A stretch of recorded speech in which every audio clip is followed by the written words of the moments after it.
Free practice 2, ready to go from the Eternal City. Thank you very much for joining us here for round 3 of the ABB FIA Formula E World Championship, the Rome E-Prix. A beautiful look at downtown Rome, a couple of miles north of where we are here, the Colosseum there in the middle, and our gladiators are going to be doing battle this afternoon. This was them arriving this morning in the early hours. Antonio Felix da Costa, reigning champion from last year, looking cool as ever. Robin Freitz, not quite as cool as da Costa, I would say, but look, don't judge him for it. De Grassi and Rast arriving together, the two Dragon Penske Autosport drivers who were so strong in the second race in Diriyah. Edoardo Mortara on the left, Norman Nato on the right, and Sebastian Buemi looking to score his first points of the season because he was failed to get off the mark in Diriyah. Nick de Vries was the opposite. Top of the championship, a win, pole position and quickest in group qualifying in race 1, plus a 9th place on a fastest lap in race 2, mean that he is at the top of the championship, 7 points clear of Sam Bird in the Jaguar racing team.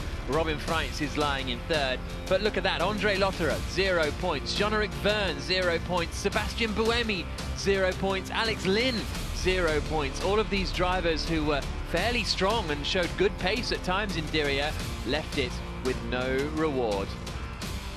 So there's a look at this fantastic Rome circuit. These are how the points stand at the moment. Jaguar Racing 4 points clear of Mercedes EQ, almost double the points already of Envision Virgin Racing and Dragon Penske Autosport, but things can change quickly. BMW I Andretti Motorsport, the only team yet to get off the mark after the opening 2 races of the season. This is the new Rome circuit. The start line is in a similar position on the run down towards turns 1 and 2, which are fairly flat out right and left, and then you're into the left-hander at Trefontane at the bottom of the hill, then the left at Ninfeo Park, climbing up over where the start line is going to be on the charge towards turn 7 at Piazza Grande. Then it all turns back in on itself, loops its way around the Colosseo Quadrato into the Ciro chicane at 12 and 13, right through Cristoforo Colombo. Attack mode is at their Marconi hairpin, through Piazza JFK and out over the timing line. It's one of the longest Formula E circuits we've had, 3.385 kilometers, 19 corners,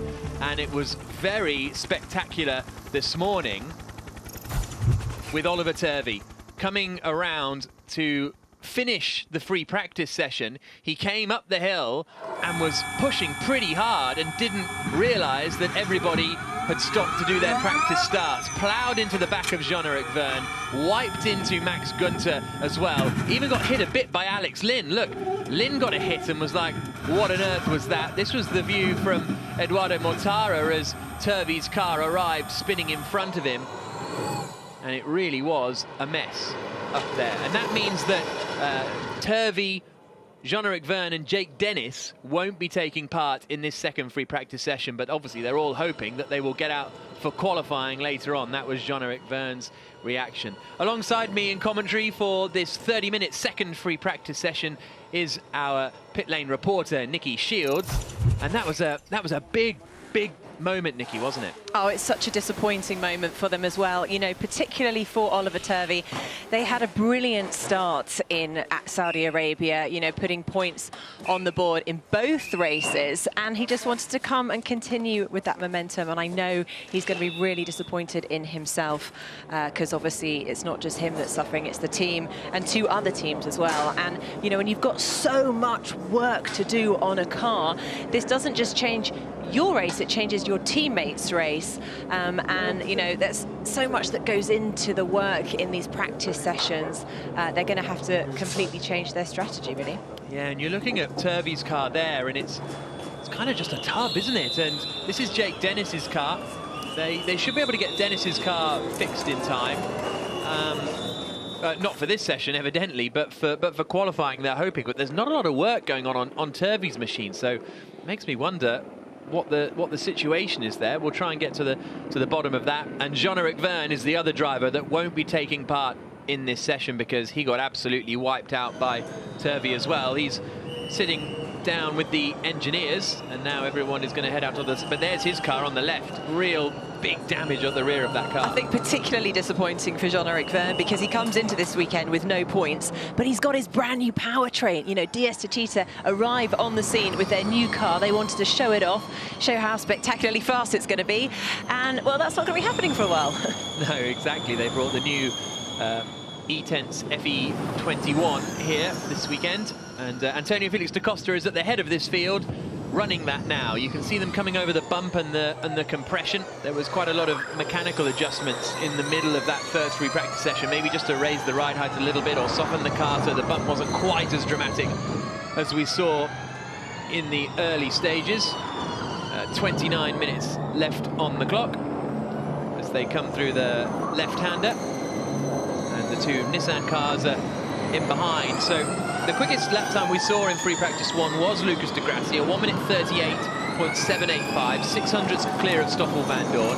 But as we see so often in the final runs in FP1, any traffic and you're in trouble. So we still don't really know what the competitive order is going to be. No, but what I am excited is what Oliver Rowland's going to do in qualifying, because talking to him ahead of this race weekend, he's not going to back off. I think he's going to be as...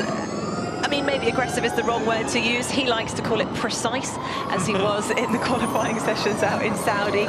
He said he spent a lot of time practicing that exit strategy, you know, when to leave the pit lane right up until the last moment, so you are last to cross the timing line in that qualifying lap. Now, whether he can do it again so precisely, I think he left it to 0.2 seconds before, which he says is due to his accuracy, but we will see. It's also quite interesting, he said that Sebastian Buemi, his teammate, will never be able to leave it as last to the last minute as he does, because they're just two very different people. A really strange lock-in in turn 3 on the rear. I know I'm scenario 6, but it was really strange.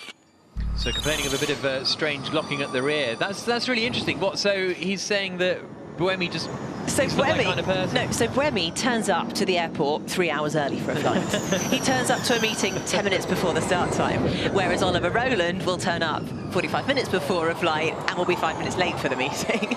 And so he said that in their personalities actually carries through into the race. And as much as Sebastian Buemi is trying to leave it to the last minute to leave the pits to start his quali lap, he won't take the same risk that Oliver Rowland will. That's so interesting. That sums up everything about Rowland, because the time I most see Rowland, genuinely, in the Formula E paddock is at the toilets, just before a session's about to start. He's always... I think I just started doing the same. Oh, really? Yeah. You're like, the session's about to start, and got to go to the loo. But he also said his race engineer has the same approach as he does, so I think they have a really good relationship.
So, yeah, we don't mention the name Oliver Rowland in the Audi garage because they were very unimpressed with their performance and getting held up so that Rennie couldn't set that quali lap. But having a chat with Rennie Rast earlier, he was saying that he's really... He feels like he's kind of back with his family. You know, he's raced for Audi in the past, obviously not in Formula E, but this is his first full season with the team. And I think he's clearly settled in really quickly. And we saw that for the performance that he put in Berlin. He got podiums first time out and, you know, continued that momentum in round 1 in Saudi. And it was, you know, not through his own fault that he couldn't set that quali lap. in the second time out. So yeah, I've got high hopes for Vergne this weekend. Yeah, he took a very different line up towards Piazza Gandhi, really hugged the barrier on his right-hand side, whereas some have been trying to sort of hit that bump a little bit more square on than Ras did there. Now coming into the Marconi hairpin, through the long left-hander, and then back out the other way down Cristoforo Colombo. And he's got Lucas Di Grassi, his teammate, up behind him. Di Grassi, who scored points in both races, 9th and 8th in the races in Diriyah, on both occasions coming from fairly far back on the grid, but he was quickest in the first free practice session earlier on. So, and Robin Freitz took pole position in the second race in Diriyah, so there's definitely pace in that Audi powertrain. And so Alan McNish, the gang, just need to find it. Well, Lucas Di Grassi stepped out of the test. They've done a test since Saudi, and he stepped out of the simulator and also the day of testing, and said he never felt so good after a test. So there's clearly things have been changing. I don't think he really got the opportunity to show it off in Saudi. Tom Blomqvist, interestingly enough, is still in the pit lane. So Turvey, Vergne and Dennis are in the pits. Bird and Lotterer are on out laps after about 5 minutes into the session, but Tom Blomqvist hasn't left the pit lane. Oh, of course, he had a crash as well, didn't he, in free practice 1? He hit the wall out of turn 14, so they were replacing the front left suspension, so he might get out in this session a little bit later. So actually that means it's really tough for the Neo 3GP team, because, you know, it's not all hands on deck repairing one car. They've actually got to split the team and repair 2 cars, so they've got double the workload on their hands. There is Jaguar Racing. There is James Barkley, team director of the squad. Meanwhile, as here's Evans Radio. There's something wrong with the seat, and I can hardly use my wrist. Something wrong with the seat. I can hardly use my wrist. Yeah, so that's a interesting one. Maybe just seat positioning. Yeah, something like that. I would have thought. There's the helicopter. Gosh, he looks like he's about to jump out. It's the photographer. It's the photographer. It's all good. I'm sure he's strapped in and I harnessed in. didn't think he actually was going to jump out. Okay, good, good. But thanks for clarifying. No, you gave us all a bit of a worry there. That one. It's just a great view. Yeah, exactly. Well, you can see the cab cat there. The other brilliant view in motorsport. The best view in motorsport that we've ever seen yet. Yeah. Exactly. There is Alexander Sims dropping down the hill. He was disappointed with his own qualifying performances in Diriyah. Didn't get the most out of it, and then when you're starting towards the back, you're struggling a little. Nick Cassidy still waiting in the pits, as is Robin Freitz. So Freitz has gone out and done a couple of laps already. Cassidy has done the same, 3-lap run, and then back into the pits straight away for the Envision Virgin team, whereas everybody else is getting the laps in these early stages, so maybe doing something a little bit different. They had to go fairly drastically the other way for the second day in Diriyah. Neither of the drivers particularly satisfied with how it was working out on day 1, but on day 2, a lot better. Finished 2nd and 5th on the road, although Cassidy got that penalty as Sergio Sedicamera goes past Antonio Felix da Costa, and the Dragon Penske Autosport car that was so impressive in Diriyah last time out with Sedicamera at the wheel. Yeah, I mean, that was such an exciting race for these guys, you know. Dragon have been in Formula E for, well, forever, really, and to have such a great performance on track to the start of the season, it's just whether or not they can carry that momentum throughout the season. They are here again with last season's powertrain. Let's go see what they can do. 20 minutes left on the clock.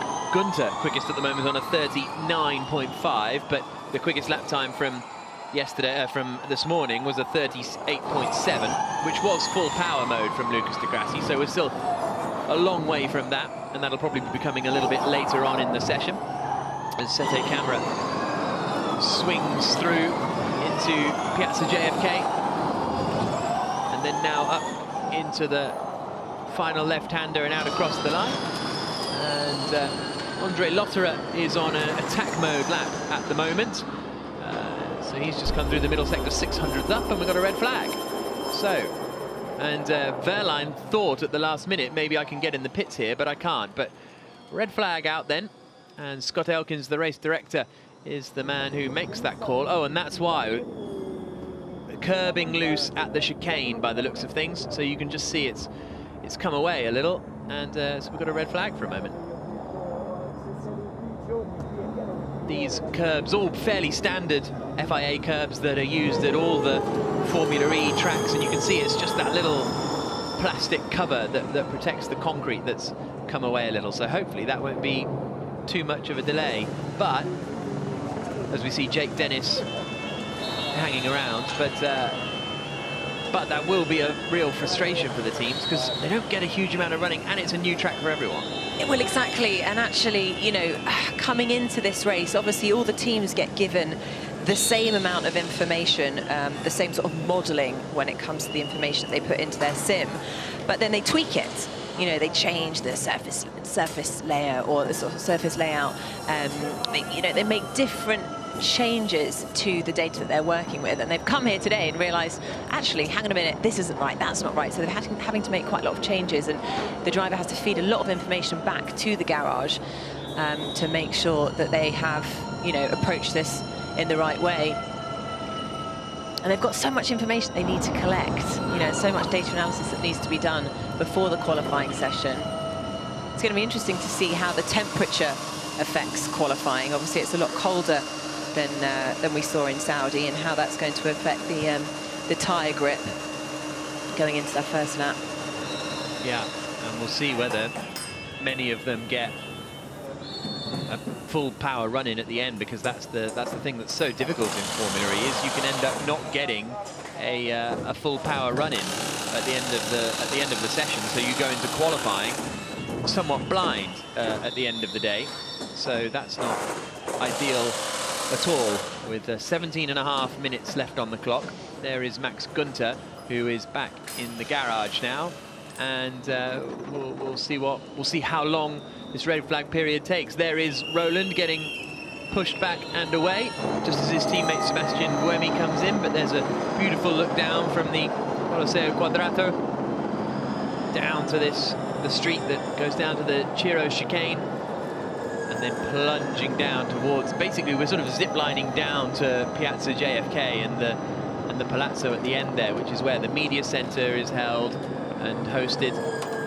And then to the right you can see the obelisk around this. Marconi's obelisk. Indeed. Invented the transatlantic radio transmission. Oh, okay, here we go. Here come. What else have you got? Oh, that'd be it. So basically, we've got to thank him for the radio. Thank you, Mr. Marconi. Grazie. Pretty important when it comes to TV broadcast. That's very true. But no, this Eur district of Rome was constructed a long time ago now. It was initially designed to be opened as the venue for the 1942 World's Fair.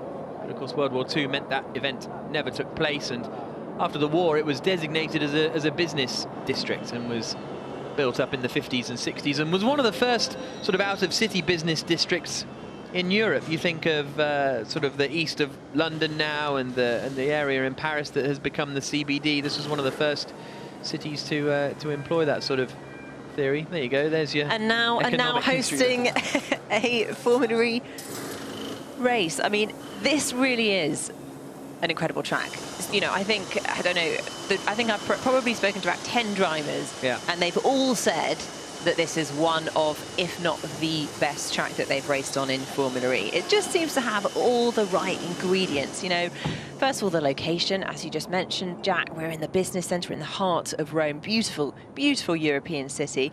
And then the track itself, it has just all those ingredients. It's got the nice long straights. There are technical elements. There's the undulation, surface changes. Although that's not maybe the best element at the moment, that particular turn.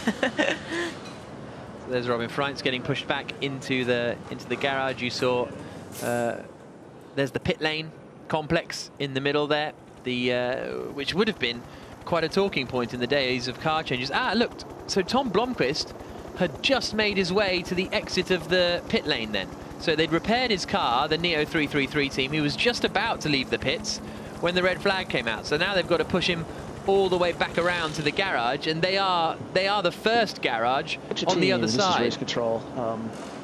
this may take a little longer than we thought. So everybody stand by, and I'll give you an update as soon as I have an update on what's happening. We are open to extending the session a little bit, so just stand by and I'll let you know.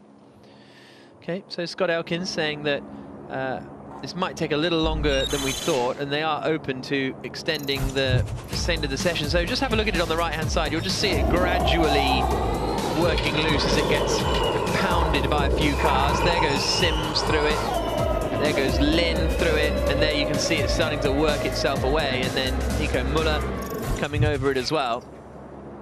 So hopefully this won't be too long a delay. But as Scott Elkins says, they are open to extending the session. Now, they can do that.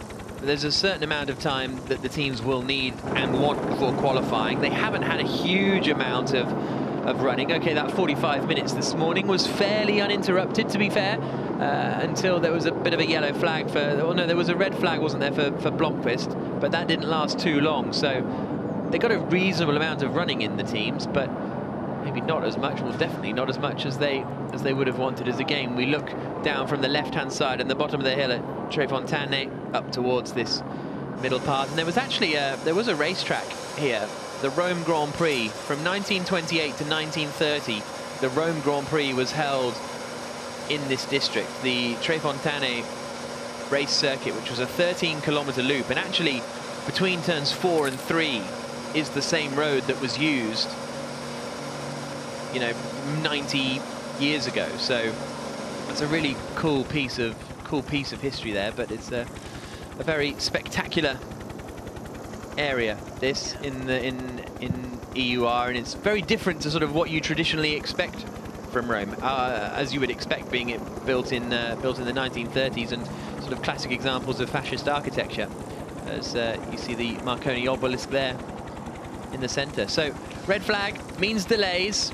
Means and as Yodi Autosport has just pointed out on the hashtag Rome E-Prix, they were also going to use this area of Rome for the 1985 Formula One race, but that ended up getting cancelled. There was talk of it coming back a few years later, but it is with Formula E that racing returned to the streets of Rome for the first time in 62 years. The last Rome street race held in 1956. At the Castelfusano circuit down near Fiumicino Airport. It was won by Jean Berra in a Maserati. Lovely little history lesson there, Jack. I love motorsport history. I love it. Well, what's going to be the new chapter in motorsport history? Great segue. Set this weekend. I'm interested to see what is going to happen between those DS to Cheetah boys, because if you remember at the end of the last time we were out, there were bitter words said between the two of them. Well, are they going to be anywhere near each other on the grid? I think that'll be the interesting part, because Jean-Eric Vergne, well, this is actually sort of good news, this red flag, for Vergne, Turvey, and Dennis, and also Blomqvist. Well, not so much Blomqvist because he didn't manage to get out again, but they're not going to lose that much running compared to other drivers. True, they won't. But then I suppose the teams, that's still affecting 3 teams, will have a lot less running overall. Robin Freitz sitting at the wheel of his car. It's interesting, the dynamic between Robin Freitz and his new teammate Nick Cassidy, because I think they're working really well together. Sounds like this repair is going to take about 20 minutes is what they're estimating. So we will extend the session. I'll put some times together and let you know where we're going to go to, but it's going to take about 20 minutes to fix this. Thanks. Okay, so a 20-minute fix, 10 minutes left of the session. They're up for extending the session, says Scott Elkins. I wouldn't be surprised if Robin Freitz just stays in the car and has a kip, but we'll wait and see. But you were talking about... No, I was going to say they have a really nice dynamic. I think they're working very well together. You know, as we know, Robin Freitz, he's a very relaxed, cool guy, and I think has been very welcoming to having Nick Cassidy. And Nick is also, according to Sylvain, very chilled about everything, and coming into a race weekend without too much stress behind him, which obviously always plays out well if you can keep the stresses to one side. and just get on with the job. So given the fact that Robin was on the podium last time out, there is potential. Absolutely, and Cassidy was 5th after a very strong race, but it wasn't quite the result that they would have wanted. Robin would have liked to have taken the win, but I was talking to him after, actually for a thing, I don't know if it's up on the YouTube channel yet actually, but if it is, have a watch, called On Charge on the YouTube Envision Virgin Racing channel. We went through the race, Robin and I and Nick, and Robin felt that he maybe could have won the race if he had stayed in front at one point, or not done attack mode at a certain time, or, you know, done something a little different. But overall, their big concern was the DS Techeetahs arriving behind. And if the Techeetahs hadn't been fighting with each other, they might have been able to overtake and take the lead. So it was quite a, it was sort of good in a way for Freitz and Sam Bird that they were able to fight, and it allowed those two to get away a little bit. Sam Bird staying in the car. Lucas de Grassi's got out already. Oh no, Bird's getting out now. It was lovely though to see those two race together, old teammates. I think they sort of swapped positions about 7 times. I think it was a record in Formula E history going for that win.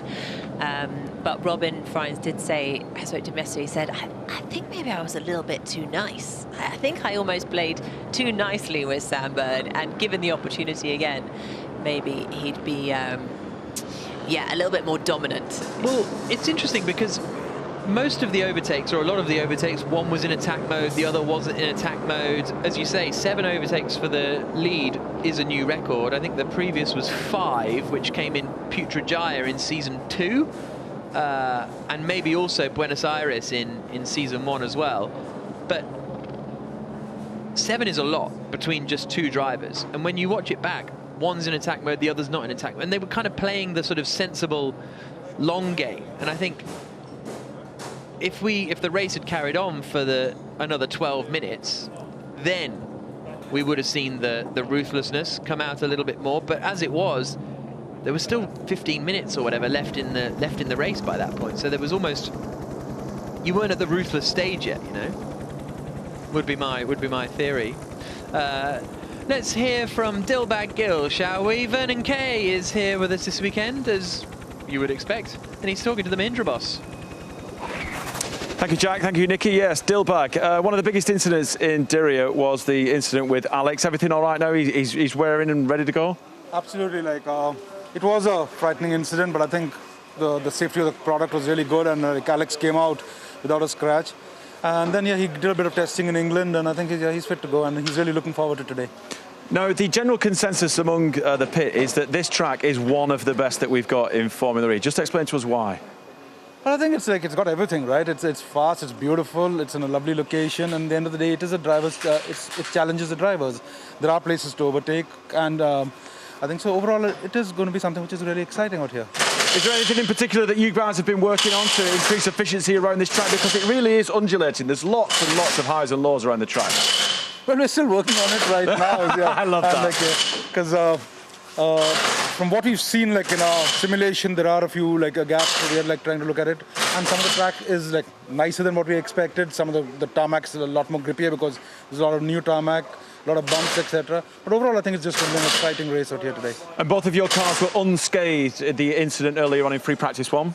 No, we were part of the collateral damage. So again, it was Lynn who got a little bit of it. So we've had to change some parts on his car this morning because he was parked there, and I think someone hit Jeff hit us. It was just a part of the cascading effect what happened out there. All right, Dilbag, thank you very much. Appreciate it. Thanks, guys. Okay, thank you.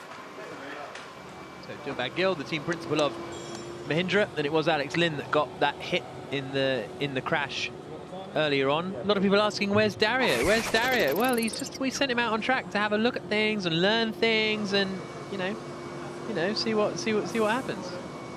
I thought he went for pizza. Has he gone for pizza? He can't have gone for pizza. It's 20 to 11. That's too early for Yeah, but pizza. we've been up since about 5, so technically it's lunchtime, surely. Yeah, yeah, very true. But Mahindra, of course, signed up for Gen 3, and as have Jaguar Racing.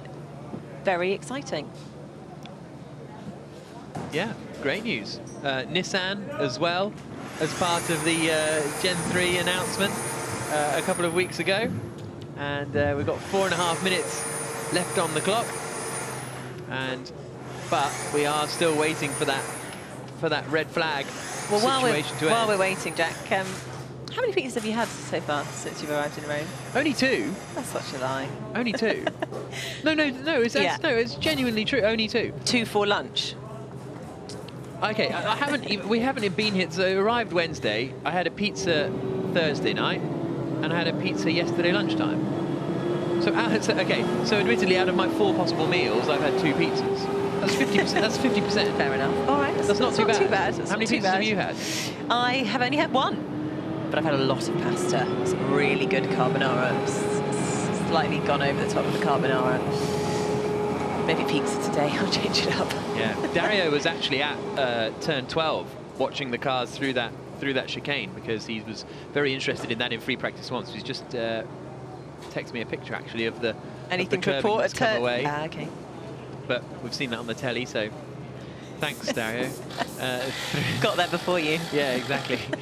There is Stoffel Van Dorn still in the car. Oh, I'm Interesting excited about what Stoffel's going to do this weekend, because he's down in Group 3. Yeah. So got the Mercedes powertrain. You know, we saw how quick that was in Saudi Arabia. He's now in Group 3. This is his moment. Yeah. However, having said that, Group 3 is actually very competitive as well. You've got Lucas de Grassi now in there, who was obviously top in FP1. You've got Jean-Eric Vergne in there. So, yeah, they're not going to make it easy for him. No, exactly. We'll be seeing what he can do later on today. It's just how much running they are going to get before that qualifying gets underway. It's going to be so interesting. You're right about Jaguar, of course. And there's Patrick Dempsey, the actor and Porsche racer. Yeah, he's actually here with, he's going to be driving the Porsche Taycan around the track. So it'll be interesting to see what he thinks of the street circuit. Class podium finisher at Le Mans. And Porsche, along with Nissan, DS, Mahindra and Jaguar, are the other 5 teams that have signed up to Gen 3, which will be starting in 18 months' time only. And he's there with Neil Jarni, actually, former Porsche Formula E driver last year. But those cars, they are going to be phenomenal. Gen 3. Yeah, power hike to 350 kilowatts. And I think we're going to have fast charging pit stops as well, which is always going to be exciting. You know, obviously, it's nice not to have the car change. However, there is a lovely strategic element of when we did have that, you know, when the drivers were going to come in.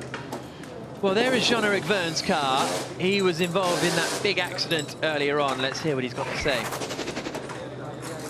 Yeah, I'm with Jean-Eric Vergne, our back-to-back champion. Jev, first things first, are you okay after the incident at the end of free practice 1? You seem to be grabbing your neck at the end.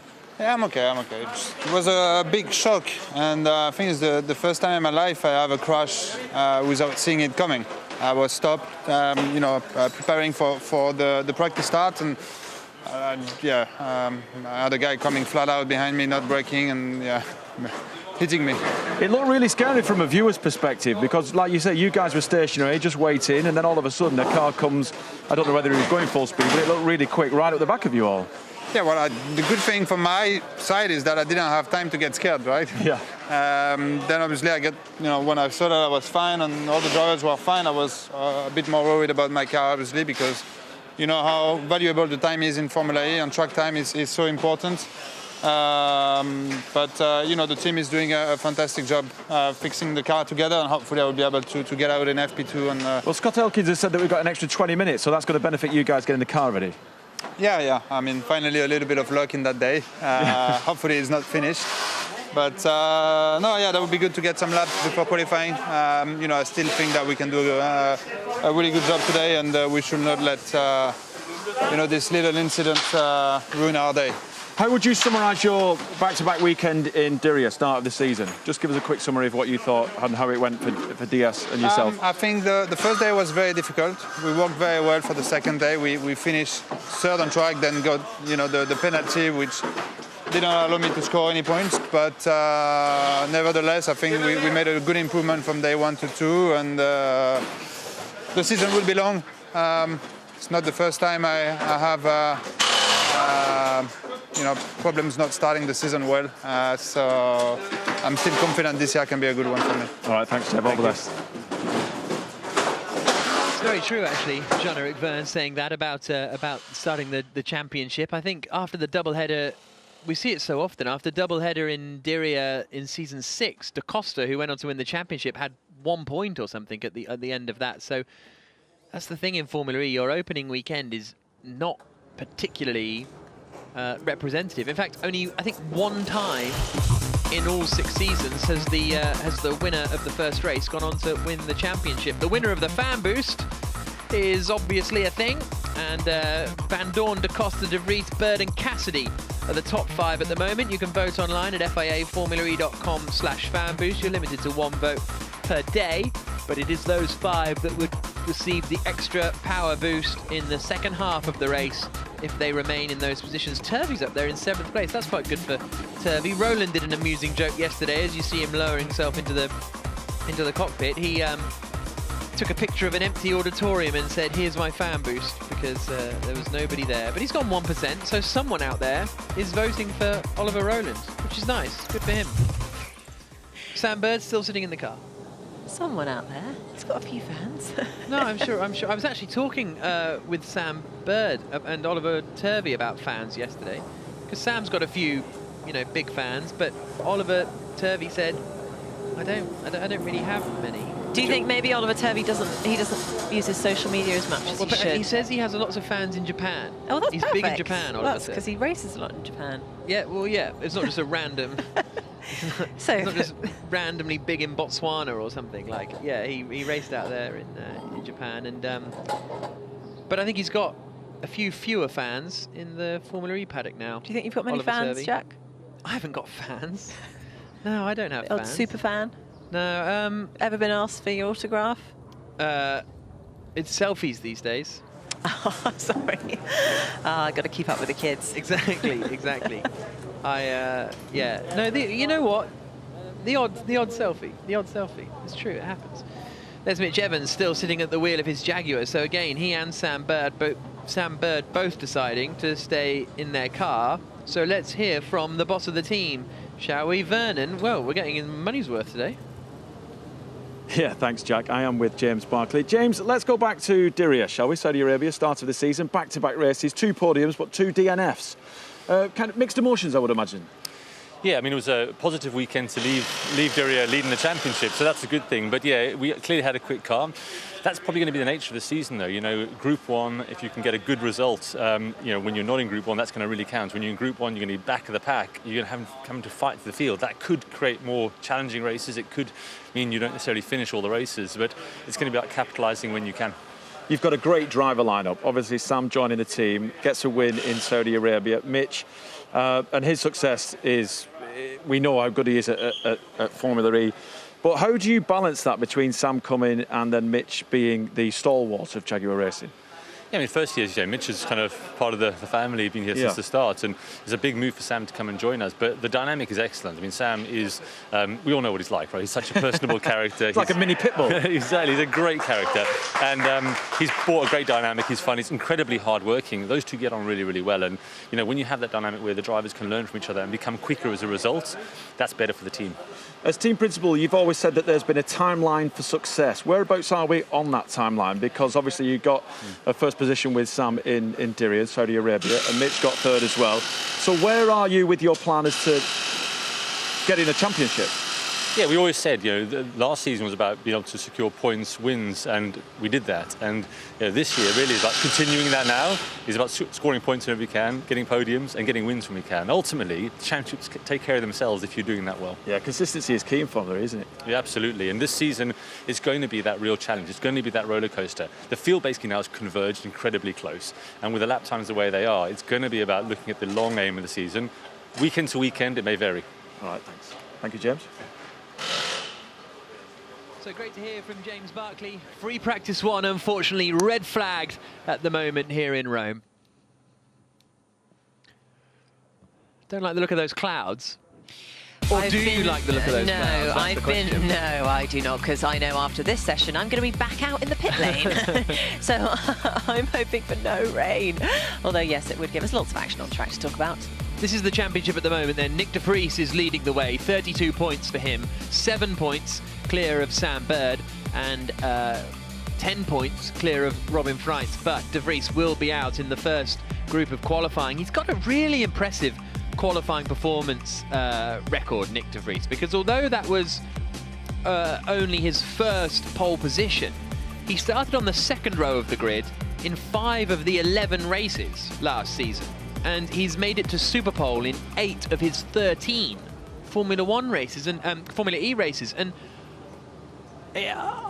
it's strange because I don't actually think of Nick de Vries as a front runner. Until Diriyah, last season, I didn't think of Nick de Vries as a front runner. Well, I think he... In the way you think, yeah, Bird, you think...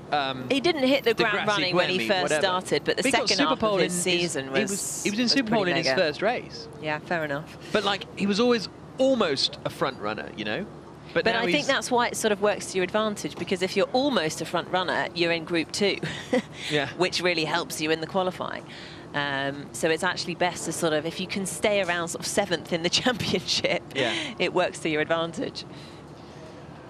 Well, let's hear from the BMW boss, shall we? Roger Griffiths is the next person that Vergne has decided to interrogate.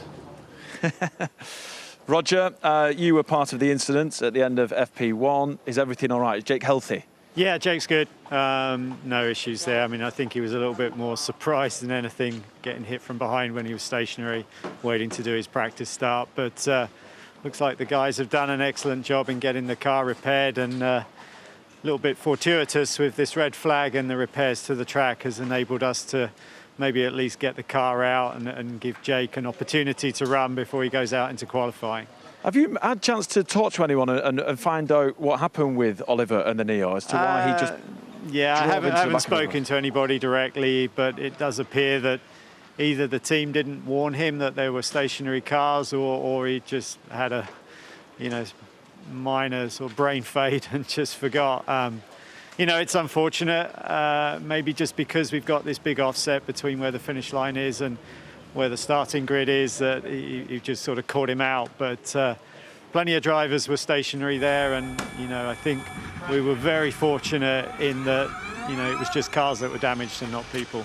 Just explain to us how important free practice is, because this is a new track, I guess, in Rome. It's different to what we've seen in the past seasons that we've raced here. What kind of information are you gathering constantly and consistently throughout free practice? I mean, as I say, only about 20% of the track is carryover. So certainly for Jake, it's all new, and for Max, it's, you know, nearly new. I mean, we're out there, you know, correlating, make sure that what we did on the simulator prior to coming here matches what's actually happening on the track. We did some energy runs just to get some reference points for when we get to the race. And then it's really about, you know, how does the grip level compare to what we saw on the simulator to reality? You know, what's the right strategy going into qualifying? You know, are we seeing the tyre warm-up that we were anticipating, the brake warm-up, just really getting ready for those push laps in qualifying. So, yeah, I mean, practice is very key. You know, anytime you lose a little bit of track time, you know, you're a little bit on the back foot, and you have to plan your sessions very carefully. You know, with the situation now with the red flag, we're starting to get a little nervous on the charging time to get the car ready to go to qualifying. So, you know, all of these things add up, add a little bit of extra stress to the weekend, but, you know, I'm sure the engineering team's on top of it. But, yeah, I mean, you'd like to start the weekend in a bit of a smoother manner if you could. Roger, thank you very much. Always a pleasure. Thank you. So the team boss of the BMW Andretti squad, who has Max Gunter, who has had quite a few accidents over the last couple of years. There is the Envision Virgin car of Robin Freitz, the Envision Virgin racing driver, and very kindly, Envision Virgin furnished me with some facts about Rome ahead of this one. I'm not particular. Oh, and oh, by the way, that video I mentioned about with the Envision Virgin racing driver is up. It's called On Charge. You can find it on the YouTube. Jean-Eric Vergne hoping he might get out on track. So we're just waiting. So we reckon about 11:15 local time. So that's 20 minutes from now is the cut-off time where you then need to be sticking the cars on charge to get them all ready for qualifying. So if we can get some running away in the next 20 minutes, I think that's going to be the rough aim as Andre Lotterer sits there in his Porsche. But it's great to be racing here on the streets of Rome, and Rome is one of the cities sort of at the forefront of electrification. In early 2020, diesel cars were banned from driving at peak times, and in 2024, by 2024, sorry, petrol and diesel cars will be banned altogether from driving in the city. So it really is under the mayorship of Martina Raggi. And actually, you could really see that because, of course, you know, when the street, you know, we're only allowed to be at the track or in our hotel, but when the track was open to the public, we had a lot of cars whizzing through. And I was amazed how many electric and hybrid cars really? there were. I didn't notice. No, it's there clearly is already a huge growth in Rome, which is brilliant to see. Yeah, absolutely. And apparently, speaking of which, Nissan Leaf logo there. Yeah. Best-selling electric car in the world. No, that's a fact. Yeah, that is a fact. See, this is what happens when Nikki comes into the comms box. We get all the facts. Also selling electric cars, I imagine, a Mercedes. Let's hear from Ian James. Ian, congratulations. You've got one of your drivers at the top of the championship table. Early doors, but you must be feeling confident at the start of the season. Yeah, it was brilliant to get out of the starting blocks as we did in Diriyah. It was a bit of a mixed weekend, as you know, for us, but Nick did a phenomenal job in that first race and, yeah, got us up at the top. How do you keep that momentum going now into another doubleheader here in Rome? First and foremost, I mean, it's keeping our feet firmly on the ground. There's a lot of very, very strong competition out there, and we know that the nuances and the eccentricities of Formula E can throw those curveballs, as I said, at any time. So it's just going back to basics again, making sure that we've done our prep, and then making sure that now we're out on track, that correlates with what we've done back at the factory.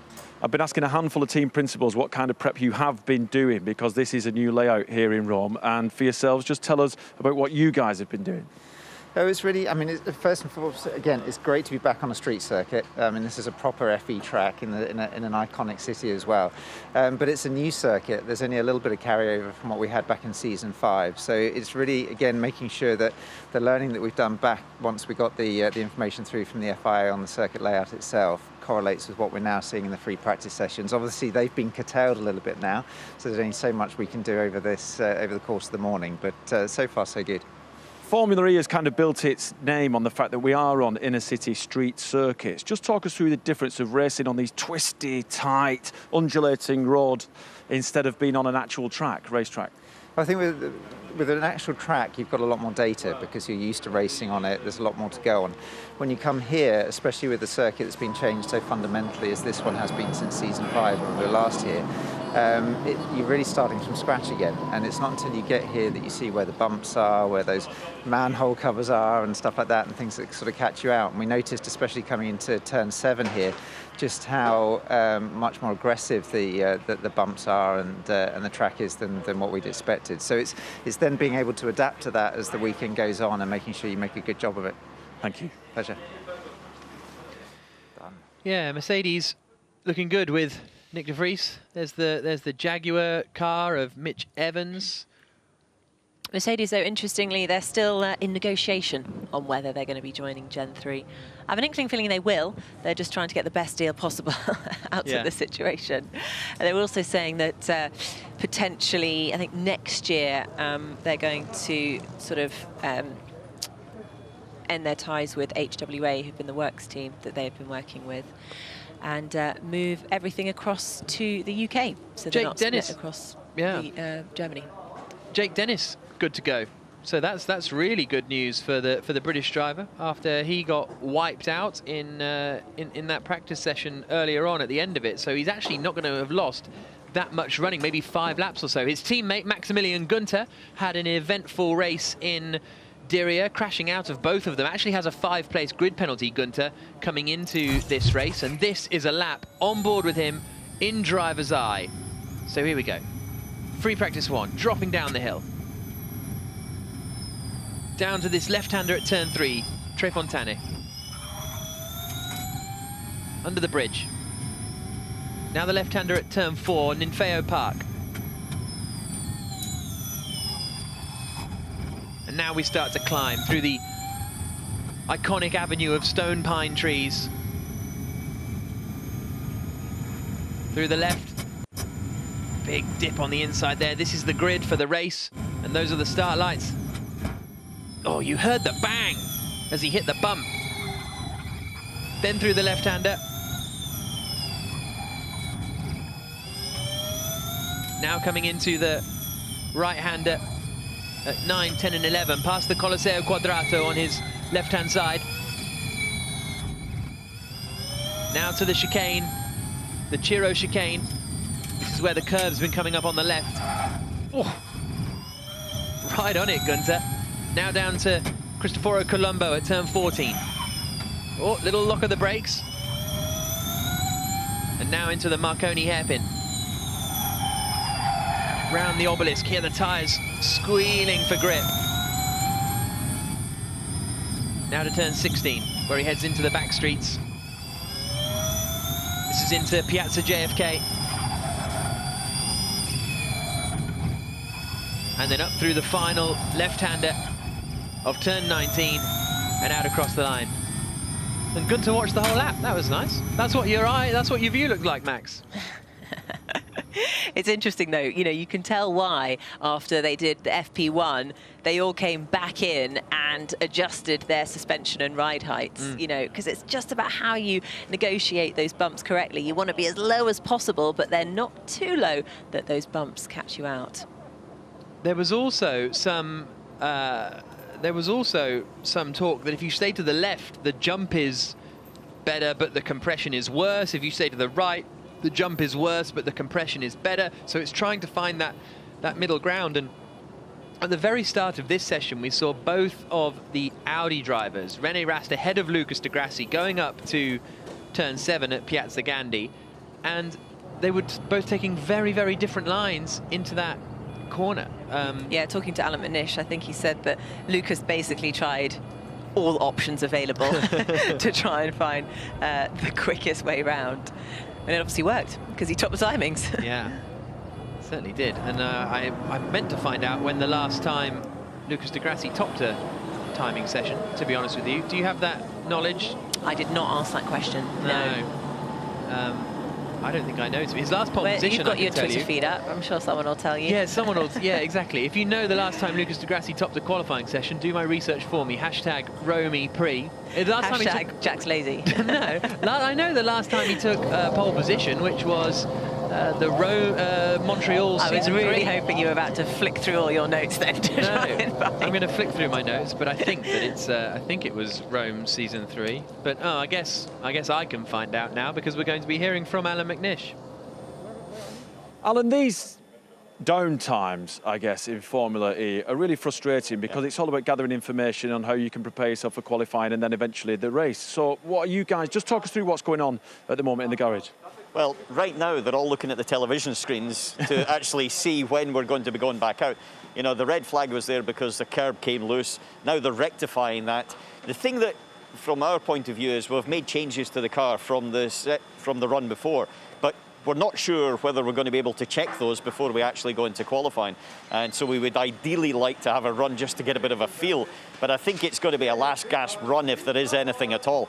And if it's not, if they don't restart the session, then after that it's a case of, right, do we take the risk or don't we? Do we go with what we know, or where are we? Yeah, would you reset the car and go back to how it was before if you haven't tested the new stuff that you've put on or the changes that you've made? I think you probably would be going into it round here with such limited time. So we've got to remember there was a stoppage and loss of time in session 1 as well. So the actual pure track time for everybody is limited. So you probably want to go with what you know. And then after that, it's down to René and Lucas to get the confidence to go for it and give it one. Well, there must be some confidence in the Audi camp, because René fastest lap in Diriyah, and then the way that Lucas just sailed through the field. The car has got race pace, and we always talk about race pace. So quickly just describe for us what race pace is, and then tell us about the excitement that you're looking forward to here on Rome and putting all that information onto the track.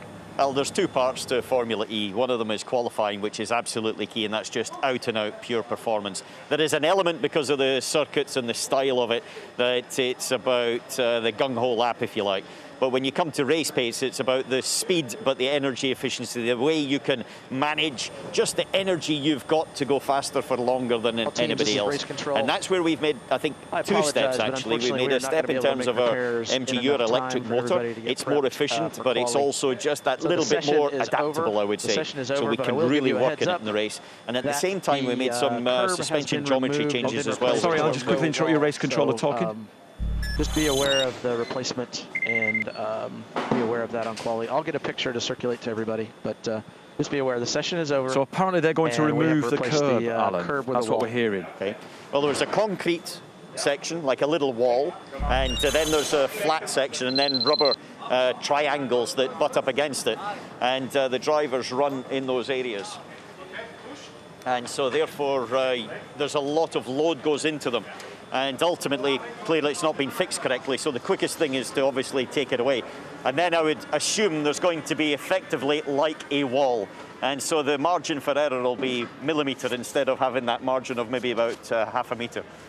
It's going to be fun for them. I was going to say, it's really exciting though, Alan. Well, it's a changed circuit. And if you think about it, now the whole dynamic into those corners has changed for the driver. The braking point, the apex point, and the way you'll roll through there. Not for the rest of the circuit, but for that particular one. So it's going to be adaptability. And again, if they restart it, everybody gets a bit of a sniff of it. But if they don't, then clearly that first group, those first people going out in qualifying are going to be on a voyage of discovery.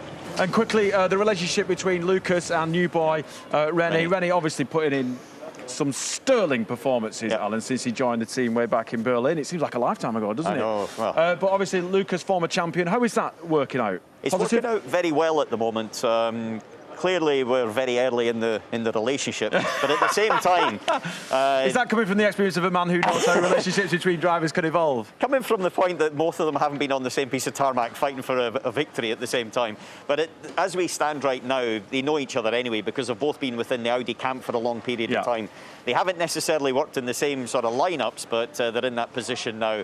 And they're both pushing each other forward, but also pushing us forward. And I think that's one of the dynamics that we really are using as a sort of springboard this season. It feels like a really positive relationship so early in the Audi camp, but I can tell you that FP2 is not going to take place. It's not. No. So we're in that position now where you'll see the cars getting pushed down. They'll be going to the scrutineering bay just to have the final checks before qualifying. From our point of view, it's a decision. Do we reverse any changes that we made? And that's going to be a judgment call. I've got to say that's down to a driver feel. And then on the other side of it, that first group, I would watch those first people going through that section. Thankfully for us, we're not in Group 1 this time. So we're in Group 2 and 3, so we'll be spectators, but very interested spectators. Alan, a joy as always. Thank you. Thank you very much. Have a good weekend. Well, great to hear from long form about Alan McNish and the changes that they're going to be making. We saw a look at it, so that curving will be gone and it will just be a wall on the apex, which I like, honestly. Curbs give drivers margin for error. There you go. You're just going to turn left there, and away you go. Thanks to Matt Amos for it was actually final the first burn double header, free practice 3. Lucas de Grassi topped. Nice one. Top free well practice. done, Matt Amos. Only about 6 months ago, or who recently got a blue tick on Twitter. Wow. I discovered yesterday. When Sam Smith from the -race.com got it wrong. Oh, Sam Smith. Oh, you've called it out. Appalling. Oh, appalling. So nice. I love how calm Alan McNish is, though. You know, their entire strategy of today is now torn up. Chuck it in the bin, and you got to start all over again. And yet, being told that the session was not going to continue, he just sort of, you know, was very matter of fact about it, took it all in his stride, and they just crack on and make a new plan. Yeah. On to plan B. So Nick de Vries there and Eduardo Mortara, both with the Mercedes EQ powertrains in the back. 10% of Mercedes sales in Q1 were plug-in hybrid and electric. So nearly 60,000 of their total sales in Q1 for Mercedes EQ were all electric. And just going back, because we just saw Porsche. Have you ever driven the Porsche Taycan, Jack? No. I would highly recommend it. Really? Absolutely phenomenal. You know, if you're sort of nervous about making the transition. I mean, you do need quite a lot of money to buy one. That's the only slightly disappointing thing that might hold you back. But yeah, it would take your breath away. Nick Cassidy. I always feel like his suit is too short. I feel like I see... Oh, hello, I feel Nick. like I see a lot of his... We are in here. A lot of his sock a lot of the time, but maybe I'm making that up. To chat with Stephen Lane, his race engineer. You're going to start giving fashion advice down the pit lane there. Yeah, can you imagine? That is a worry. Andre Lotherer going to the wave. So these cars are getting pushed now to the weighbridge. Normally they get weighed when they finish free practice and come back in, but as there is no free practice, they are having to push the cars out and then go and get on the weighbridge themselves. There's another look at this Ayur region, and this is a look at, well, how the session will end. Max Günther quickest, then ahead of the two Mercedes EQ drivers of Nick de Vries and Stoffel van Dorn, 4/10 away from Oliver Rowland, but most of these laps will have been done in attack mode at 235 kilowatts rather than any full power laps for sure. So the benchmark time from de Grassi goes out the window because it was a 38.7 on a full power lap, but that chicane is going to be much quicker now, I would have thought, now that they've removed that curbing. So we'll get Dario's views on that before qualifying this afternoon. Make sure you do join us for that. And Sergej Sede-Camera, 13th position, 14th, and then no times for Turvey, Verne, Dennis and Blomqvist. But no real representative times for anyone. And as ever, we're going to go into a session with no real evidence of what's going to happen. I think that's my favorite thing with Formula E. Other series, you get so much data, so much laps, so much running, and you know what's going to happen. But Formula E, I mean, you're just clueless after 2 practice sessions. Fanboost, vote online at FIAFormulaE.com/fanboost. Limited to 1 a day. There's Pascal Wehrlein, who is in 20th place. I'd have thought Wehrlein would be a popular one. I don't know why, but Cassidy in 5th position, Bird in 4th position. So this has changed, hasn't it, since we've been on air? I'm sure Turvey was up there in the top 5. Yeah. But now Bird and Cassidy, both of the Envision Virgin Racing drivers, have got up in there. And this is huge. It really does genuinely make a difference in the race now. So here's a look back at the highlights of a fairly brief free practice 2 on the streets of Rome. The one DS Techeetah of Da Costa went out, the other of Jean-Eric Verne was forced to watch on after a crash at the end of free practice. And Max Günther was making his way up the hill, and he was ultimately going to end the session quickest. Nick Cassidy, whoa, that was a big moment on the bump, wasn't it? And that was just in attack mode. And there's Pascal Wehrlein going through. And that was Antonio Felix da Costa going in a little bit too deep into turn 14, which is what Verne did earlier on. Return to the pit lane did da Costa, but then a few cars hitting that curve there ended up working it loose. Alexander Sims noticed it was a little bit loose. The red flag had to come out. And Lucas di Grassi waited. Everybody waited. But there was nothing doing. We tried to get the session going again, but now the cars have got to get on charge and everybody has got to prepare for qualifying, which is coming up very shortly indeed, in fact. And everybody in the end climbed out of their cars with Max Günther as the quickest driver of anyone. So we are on air in half an hour for qualifying. Qualifying itself gets underway in just 45 minutes. It's going to be absolutely unpredictable. The track will evolve. The track has evolved because it's changed slightly. You're not going to want to miss it. Rome EP qualifying. See you then.